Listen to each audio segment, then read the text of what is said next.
Bom dia, eu sou a Bárbara Buchala, economista do Santander Private Banking, e esse é o Morning Briefing do dia 16 de julho. Em linha com o esperado pelo mercado, a atividade econômica brasileira avançou 0,25% na passagem de abril para maio, de acordo com o IBCBR do Banco Central. O resultado reflete, principalmente, o desempenho positivo do setor varejista no período. Com isso, o indicador atingiu o maior patamar da série histórica. Em comparação com o mesmo mês de 2023, houve alta de 1,30%, acumulando crescimento de 1,66% em 12 meses. Os últimos dados divulgados sugerem, por hora, elevação próxima de 0,5% do PIB no segundo trimestre. Se confirmado esse número, o PIB deve crescer ligeiramente acima de 2% em 2024, em um ambiente de mercado de trabalho bastante aquecido e efeitos defasados da queda de juros.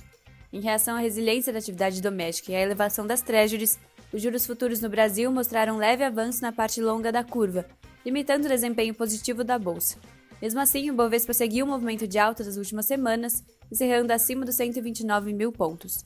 O mercado ainda monitora o desenrolar das discussões sobre as medidas de compensação à desoneração da folha de pagamento de empresas e municípios, necessárias para diminuir o déficit primário neste e nos próximos anos. Ontem, o ministro das Relações Institucionais comentou que a proposta de aumento em até 1% da CSLL para todos os setores segue como uma opção, caso as medidas apresentadas até então não forem suficientes para financiar a perda de receita com a desoneração.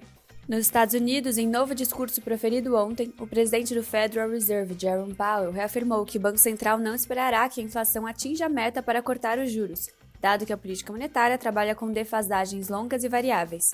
Segundo Powell, o Fed continua esperando por maior confiança de que a inflação desacelere em direção aos 2%, mas essa confiança aumentou após os 3 últimos dados de inflação ao consumidor. O discurso de Powell elevou as probabilidades de corte de juros nos Estados Unidos a partir de setembro, como observado no fechamento das taxas das treasuries de prazos mais curtos. Os retornos dos títulos de maior prazo, por outro lado, avançaram na primeira sessão após o atentado sofrido pelo ex-presidente Donald Trump no último sábado, aumentando a inclinação da curva de juros.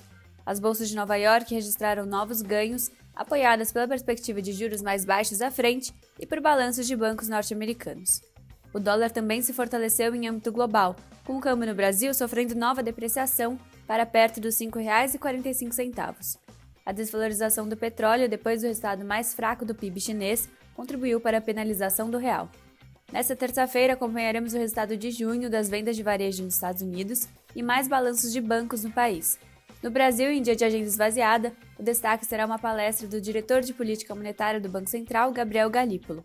A balança comercial da zona do euro, divulgada mais cedo, reportou superávit de 13,9 bilhões de euros, abaixo das expectativas do mercado.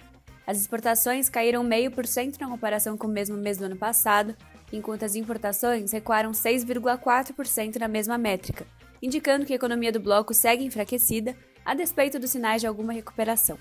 Se você quiser mais detalhes desse e de outros assuntos, acesse o Morning Briefing. Por hoje é só e nos vemos amanhã.